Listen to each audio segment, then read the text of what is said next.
Halo guys, kembali lagi bersama gue Fadil dari Suka IT. AMD baru aja nih meluncurkan CPU AMD Ryzen 7040 dan 7045 series di Indonesia 22 Juni kemarin. Dan untungnya nggak butuh waktu lama buat gue untuk nyicip salah satu CPU tersebut, yang di sini gue bakal bahas performa dari AMD Ryzen 7 7840HS yang ada di laptop Lenovo Legion Slim 5. Nah, di video kali ini sebenarnya nanti gue akan lebih fokus untuk membahas performa CPU AMD Ryzen terbaru ini dan juga integrated GPU AMD Radeon yang ada di dalamnya. Jadi mungkin nggak akan ada data-data pembanding seperti review gue pada umumnya yang mungkin aja kita akan lakukan pada lain kesempatan. Oke, sebelum gue masuk ke pembahasan utama, ada beberapa hal yang mungkin aja perlu kita ingat-ingat lagi nih soal CPU AMD Ryzen 7000 Mobile Series. Supaya nanti kalian juga nggak bingung nih sama penjelasan gue ke depannya. Nah, dimulai dari penamannya aja nih, angka pada kolom pertama itu merupakan tahun portofolio, yang mana angka 7 berarti CPU tersebut keluaran tahun 2023. Lalu misalkan angka 8, maka CPU tersebut keluaran tahun 2024, begitu dan seterusnya. Lanjut ke angka pada kolom kedua yang merupakan tipe CPU. Misalnya aja nih, kalau pada Ryzen 5, maka nanti angka-angkanya antara 5 dan 6. Lalu kalau AMD Ryzen 7 antara 7 dan 8, begitupun pada AMD Ryzen 9 yang bisa kalian lihat pada gambar ini. Nah, angka pada kolom ketiga nih yang gue rasa cukup krusial karena menandakan arsitektur CPU yang dipakai. Nah, di sini karena angkanya 4, maka arsitektur core yang digunakan adalah Zen 4. Kemudian kita bergeser untuk angka pada kolom keempat ini dimaksudkan untuk tingkatan segmen. Misalnya untuk CPU Zen 4, AMD Ryzen 7045 series diposisikan pada segmen yang lebih tinggi dari AMD Ryzen 7040 series. Nah, di kolom terakhir ini bukan angka melainkan sebuah huruf yang mungkin kalian sudah cukup familiar ya dengan huruf-huruf ini, karena ini menandakan form factor dan TDP yang akan digunakan CPU tersebut. Selanjutnya kita akan bahas segmentasi dari AMD Ryzen 7000 Mobile Series yang sebenarnya cukup lumayan beragam nih. Yang di sini AMD terbagi menjadi 5 segmen, dimulai dari atas ke bawah ada AMD Ryzen 7045 Series atau dikenal dengan Dragon Range. Ini adalah merupakan seri CPU-CPU monsternya AMD yang ditargetkan untuk keperluan gaming yang cukup intens hingga kegiatan produktif tingkat profesional. Kemudian ada AMD Ryzen 7040 series yang kita bahas di sini atau dikenal dengan Phoenix, yang di sini masih membawa DNA CPU Ryzen yang cukup kencang nih, tapi dituning untuk kejar efisiensi sehingga bisa masuk ke laptop-laptop tipis dan ringan. Selanjutnya ada AMD Ryzen 7035 series atau dikenal dengan Rembrandt R, yang ditujukan untuk user yang butuh CPU yang cukup mumpuni yang bisa dipakai ngegame dan juga kegiatan produktif. Kemudian lanjut ada AMD Ryzen 7030 series atau dikenal dengan Barcelo R yang diposisikan sebagai CPU kelas tengah buat yang butuh performa lebih. Dan terakhir ada AMD Ryzen 7020 series atau dikenal dengan Mendocino yang sebenarnya juga sempat udah gua bahas nih di video sebelumnya, yang mana ini CPU-nya diperuntukkan untuk pengguna harian. Nah, kemudian ada satu hal lagi di mana AMD akan membedakan CPU Ryzen 7000 Mobile Series yang menggunakan Zen 4 melalui logo stiker seperti ini nih. Menurut gue ini cara yang cukup efektif untuk calon konsumen yang kurang begitu paham teknologi ya. Misalnya mereka ingin pilih CPU Ryzen dengan teknologi terbaru. Oke, sekarang kita lihat spesifikasi dari AMD Ryzen 7 7840HS. CPU ini sekali lagi memiliki kode name Phoenix, yang merupakan salah satu kode CPU yang sudah menggunakan arsitektur Zen 4. Yes, CPU ini betulan CPU Ryzen 7000 Mobile Series yang udah beneran menggunakan Zen 4. Terlihat juga nih dari stiker yang tertempel di laptop ini nih. Oke, CPU Ryzen 7 7840HS ini memiliki 8 core 16 thread high performance core dengan clocknya bisa mencapai 5,1 GHz dengan range TDP antara 35 sampai 54 watt.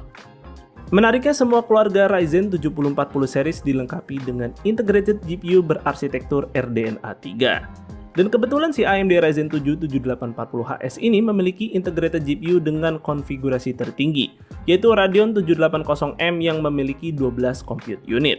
Yang karena udah membawa RDNA 3, maka integrated GPU ini juga memiliki dukungan seperti hardware ray tracing, serta AV1 encoder yang bisa dipakai untuk record dan streaming.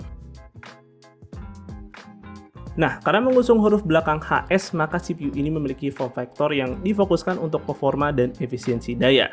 Namun bukan sekedar set power limit lebih rendah dan bilang ini CPU lebih power efisien, melainkan AMD juga mendesain CPU ini dengan proses fabrikasi yang lebih kecil, yaitu 4 nanometer. Sehingga secara teori performanya sih akan tetap tinggi, namun daya yang dikeluarkan akan tetap rendah. Nanti kita akan coba lihat. Nah, tak hanya sekedar menggunakan fabrikasi yang kecil, AMD juga menyematkan chip IPU atau memiliki kepanjangan dari Intelligence Processing Unit, atau dikenal juga dengan chip AI lah istilahnya. Nah, di sini AMD menamakannya dengan Ryzen AI. Implementasi chip AI di dalam PC sebenarnya sih cukup simpel nih konsepnya. Seperti misalnya kegiatan video conference yang mungkin aja beberapa dari kalian lakukan sehari-hari nih. Nah, dengan adanya Ryzen AI, kita bisa memuat backgroundnya tuh jadi blur atau diganti nih visualnya. Bahkan juga bisa membuat mata kita tuh terus mengarah ke kamera jadi seolah-olah seperti memperhatikan. Dan fitur-fitur ini nantinya akan bekerja sama dengan Microsoft supaya terimplementasi pada software kameranya Windows. Yang jadi itu kita nggak perlu lagi unduh software pihak ketiga dan harusnya sih mendukung lebih banyak software video conference ya, seperti ini. Sayangnya gue belum bisa nih praktikin fitur ini secara langsung ke kalian, karena memang belum available di sampel laptop yang gue pegang saat ini nih. Kayaknya memang Windows sih masih membagikan update fitur ini secara bertahap, toh juga AMD Ryzen 7 7840HS itu baru banget rilis di bulan Juni kemarin. Jadi kalau kalian penasaran implementasinya seperti apa, kalian bisa tuh tonton videonya PC World yang menjelaskan cara kerja fitur ini. Oke nih, mungkin background blur ini kelihatan nggak perlu-perlu amat ya pakai chip AI segala, sebab di zoom aja itu juga udah bisa kan ya di laptop-laptop lama kalian yang tentu belum ada tuh yang namanya chip AI. Memang betul, tapi hal ini sebelumnya dikerjakan oleh CPU atau mungkin GPU kalian, yang tentu akan memakan banyak resource nih kalau pakai kedua hardware ini. Nah, dengan adanya chip AI, hal tersebut bisa dikerjakan jauh lebih efisien sehingga tidak mengganggu kinerja CPU dan GPU. Konsep ini sebenarnya sih seperti puluhan tahun lalu ketika pertama kali ini GPU diciptakan. Ya, sebenarnya supaya tidak mengganggu CPU dalam urusan pengolahan grafis. Dan ternyata membawa impact yang cukup besar pada perkembangan teknologi puluhan tahun berikutnya. Dan karena ini adalah chip AI, tentu fungsinya akan sangat versatile sekali dan akan ada banyak cara untuk memanfaatkannya. Tapi tentu untuk permulaan ya dimulai dari hal-hal kecil terlebih dahulu dan ya CPU Ryzen ini menjadi CPU x86 paling pertama yang menerapkan chip AI ini. Jadi potensinya sih cukup banyak ya ke depannya. Lalu tak lupa untuk spesifikasi lainnya, CPU ini juga mendukung PCIe Gen 4 yang bisa dilihat nih dari kecepatan SSD yang ada di laptop Lenovo Legion Slim 5 ini, yang speednya ternyata memang full PCIe Gen 4. Lalu juga ada dukungan memori DDR5 yang di laptop ini sudah menggunakan RAM DDR5 5600 dengan kapasitas 16GB dual channel. Serta tak lupa juga nih ada dukungan USB 4 terbaru yang di laptop Lenovo Legion Slim 5 ini sekali lagi sudah disematkan menjadi dua tipe USB Type-C. Nah, sekarang saatnya nih kita lihat performa yang bisa dihasilkan oleh Ryzen 7 7840HS. Nah, khusus pada laptop Lenovo Legion Slim 5 ini memiliki 3 settingan power, yaitu Performance, Balance, dan Quiet. Pada saat loop Cinebench R23 Multicore bisa dilihat pada settingan mode performance, ternyata CPU-nya sangat memaksimalkan TDP-nya sendiri, yang mana di sini tercatat ada di 54 watt. Tapi di settingan kedua power lainnya sih juga nggak memperlihatkan ya penurunan yang gede-gede banget, bahkan pada mode quiet sekalipun average-nya masih di sekitar 45 watt nih. Dan malah untuk di 1 menit pertama, mode ini bisa burst ke 50 watt. Kabar pada saat tes multicore ini, CPU Ryzen 7 7840HS bisa meraih clock tertinggi sekitar 4,2 GHz. Tapi ternyata selisih clock tiap mode power itu hanya sekitar 100 MHz aja nih. Nah, untuk melihat boost clock tertinggi dari CPU Ryzen 7 7840HS ini, maka kita lihat hasil tes Cinebench R23 single core-nya. Nah, ternyata CPU ini bisa hampir menyentuh clock speed 5,1 GHz. Dan pada saat tes single core ini, TDP-nya itu kurang lebih ya hanya 20 watt aja. Nah, kalau kita melihat suhunya jangan kaget dulu nih. Kalian coba deh tonton lagi review CPU Ryzen 7000 desktop. Sebab di situ pasti dijelaskan kalau CPU Zen 4 ini memang didesain untuk gaspol terus sampai suhu TJ Max-nya. Nah, dan kebetulan Ryzen 740 series ini memiliki TJ Max sampai 100 derajat. Maka dari itu bisa dilihat kalau suhunya itu bisa mentok sampai 100 derajat di sini. Oke nih, kalau kalian memang parno sama suhu seperti ini, berikut nih skor Cinebench R23 loop 10 kali.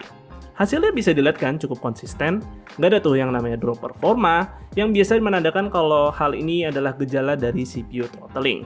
Ya karena memang sekali lagi CPU Zen 4 didesain untuk gaspol terus sampai suhu TJ Max-nya. Jadi suhu segini pasti aman sekali.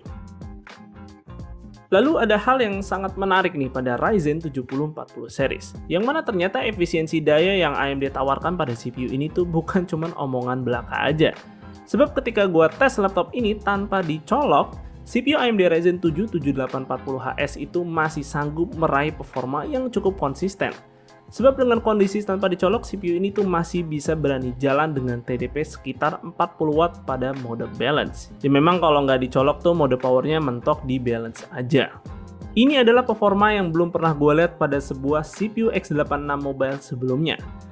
Lalu berbicara soal suhu, nah di sini tanpa dicolok suhu CPU-nya tuh cuman menyentuh sekitar 84 derajat aja. Tentu perbedaan yang benar-benar signifikan yang dibandingkan pada saat kondisinya dicolok.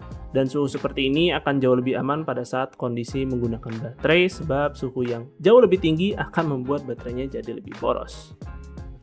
Selanjutnya kita uji coba nih kemampuan dari integrated GPU Radeon 780M pada video games. Bisa dibilang untuk ukuran sebuah integrated GPU, AMD Radeon 780M ini ternyata masih bisa diandelin nih performanya. Karena masih bisa dapat FPS yang cukup playable nih di resolusi 1080p. Dan kalian juga masih bisa boost lagi FPS-nya jika gamenya tersebut memiliki fitur AMD FSR 2. Kemudian dari analisa clock speed integrated GPU-nya, Radeon 780M ini punya average clock sekitar 2,2 GHz. Hingga maksimumnya tuh bisa nyentuh 2,7 GHz nih. Jadi sepertinya sih clock-nya ini sangat tinggi sekali ya untuk sebuah integrated GPU, dan malah jadi mirip-mirip sama RDNA 3 versi desktopnya. Oke nih, mungkin kalian bertanya-tanya, buat apa sih integrated GPU itu kenceng-kenceng? Toh pasti laptop gaming kayak gini kan udah dilengkapi dengan discrete GPU. Misalnya di Lenovo Legion Slim 5 ini udah ada RTX 4060 nih. Yang pasti kan kalau buat game ya pakai discrete GPU tersebut dong. Ya memang nggak salah, cuman gue merasa dengan adanya performa integrated GPU sekencang ini ya bisa sangat bermanfaat pada saat posisi kalian tuh lagi nggak tersedia colokan dan mengharuskan kerja pakai laptop. Contohnya aja nih untuk encode video yang gua tes aja nih di sini menggunakan handbrake untuk convert video 4K ke 1080p. Nah, di sini bisa dilihat perbedaan konsumsi daya antara integrated GPU AMD Radeon 780M dan discrete GPU RTX 4060. Perbedaan konsumsi dayanya tuh berkisar antara 9 sampai 10 watt. Tentu ini menjadi sangat penting ketika kalian lagi mobile dan jauh dari akses colokan nih. Dan gua rasa integrated GPU bisa jadi juru penyelamat untuk irit baterai si laptop tersebut. Nah, untuk kegiatan produktif lain, kemampuan Radeon 780M juga masih sangat usable nih dikala kalian butuh mobilitas tinggi. Begitupun juga pada 3D rendering ringan, si AMD Radeon 780M ini performanya juga tidak kalah oke. Sebab di sini ada fitur bernama Radeon Pro Render, yang di sini fiturnya itu bisa mempercepat waktu render GPU. Dan ya, integrated GPU Radeon 780M udah mendukung fitur ini. Kemudian juga gua tes nih performa integrated GPU-nya antara saat laptop dicolok dan juga tidak dicolok. Yang ternyata diperlihatkan hampir nggak ada bedanya sama sekali. Jadi terbukti nih, performa dan efisiensi daya dari AMD Radeon 780M itu memang cukup impresif.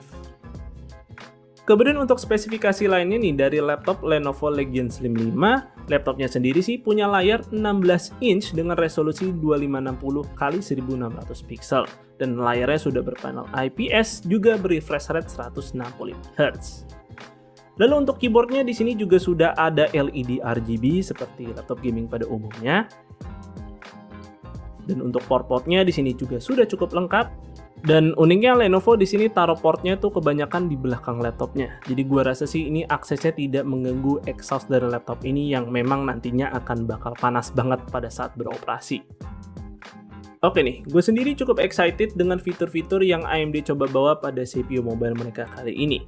Karena pada CPU AMD Ryzen 7040 series, khususnya di AMD Ryzen 7 7840HS, AMD itu benar-benar kasih CPU dengan efisiensi daya yang cukup serius dari luar dalam. Seperti penggabungan arsitektur Core Zen 4 dan fabrikasi 4 nanometernya menghasilkan CPU yang bisa jalan menjadi sangat kencang. Bahkan masih bisa kasih selisih performa yang cukup kecil pada keadaan tanpa dicolok power adapter. Kemudian konfigurasi 8 core 16 thread-nya itu masih sangat kerasa sebuah high performance core yang beneran memberikan performa yang cepat. Lalu efisiensi daya yang bisa kita lihat tuh sangat luar biasa tersebut, mungkin kita nggak cuma lihat CPU ini akan diimplementasikan pada laptop non-gaming thin and light, tapi tentu juga bisa kita temukan pada laptop gaming seperti Lenovo Legion Slim 5 ini. Lalu juga ada Ryzen AI yang merupakan sebuah chip AI dari AMD Ryzen yang tentu ini kedepannya akan membuka pengalaman baru dan inovatif karena ini menjadi CPU Windows x86 pertama yang memiliki chip seperti ini. Kemudian ada juga fitur-fitur terbaru lain seperti dukungan PCIe Gen 4 hingga USB 4 serta hingga dukungan kelas memori DDR5 yang punya speed cukup kencang. Dan tentu adanya integrated GPU AMD Radeon 780M yang berbasis RDNA 3, gue rasa ini juga menjadi terobosan yang cukup inovatif nih. Karena ini bukan sekedar integrated GPU aja, tapi juga bisa dipakai untuk kerja produktif di saat-saat genting. Karena secara speknya aja udah memiliki 12 compute unit, dan juga menurunkan fitur inti dari RDNA 3 desktop seperti hardware ray tracing dan juga AV1 encoder. Again, ini adalah impresi gue mengenai CPU AMD Ryzen 7040 series, khususnya di AMD Ryzen 7 7840HS yang mentenagai laptop Lenovo Legion Slim 5. Dan mungkin untuk komparasi data dan bahas laptopnya lebih detail lagi akan gue buat di lain kesempatan aja, karena videonya ini aja udah cukup panjang. Dan segitu aja mungkin videonya untuk kali ini, semoga video ini bermanfaat buat kalian. Jika kalian berkenan, like dan share video ini, dan jangan lupa subscribe channel Suka IT jika kalian nggak mau ketinggalan kontennya. Dan jangan lupa juga follow Suka IT di Instagram dengan nama @suka_it. Gue Fadil dari Suka IT pamit undur diri, see you on the next video.